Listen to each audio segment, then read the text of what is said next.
Hi, my name is Gary Holmes. I serve as pastor at Sugar River United Methodist Church in Verona, and I'm excited to provide an opportunity for us to journey through a book together, a book that made a lot of difference in the renewal of my faith during my renewal leave back in 2017.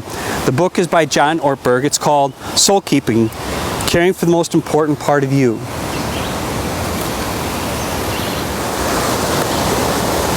Each week we'll examine sections of the book, and our hope is that we'll gain a deeper understanding of ourselves and what it means to have a soul. The book examines, first of all, what is a soul? Next, what does the soul need? And finally, what is a restored soul? John Ortberg in his book examines the scriptural references and the meaning for our lives, and also includes an important conversations he has with Dallas Willard, an author and spiritual mentor for him.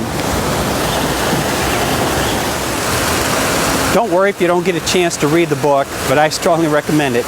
But each week we'll have posts here on Facebook to allow you to respond, even by posting comments. We want it to be interactive as possible.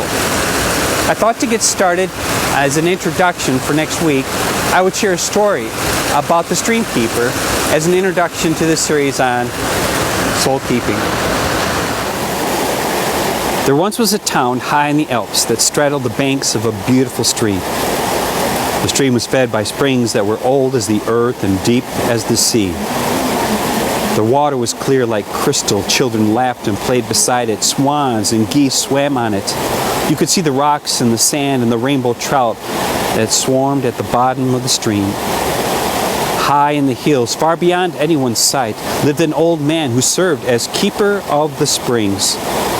He had been hired so long ago that no one could remember a time that he wasn't there. He could travel from one spring to another in the hills, removing branches or fallen leaves or debris that might pollute the water, but his work was unseen. One year the town council decided they had better things to do with their money. No one supervised the old man anyway.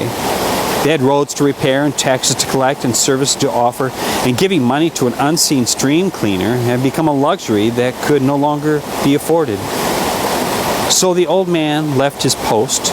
High in the mountains, the springs went untended. Twigs and branches, and worse, muddied the liquid flow. Mud and silt compacted the creek bed. Farm waste turned parts of the stream into stagnant bogs. For a time, no one in the village noticed, but after a while, the water was not the same. It began to look brackish. The swans flew away to live elsewhere. The water no longer had a crisp scent that drew children to play by it. Some people in the town began to grow ill. All noticed the loss of sparkling beauty that used to flow between the banks of the streams that fed the town. The life of the village depended on the stream, and the life of the stream depended on the keeper. The city council reconvened, the money was found, the old man was rehired.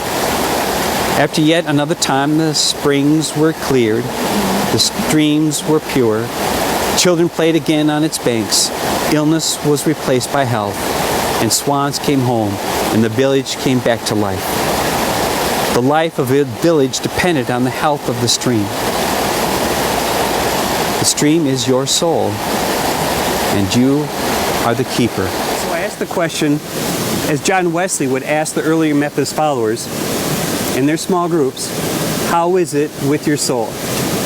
And if you're like me, you could use some guidance and reflection and move into a place where your soul seems healthier.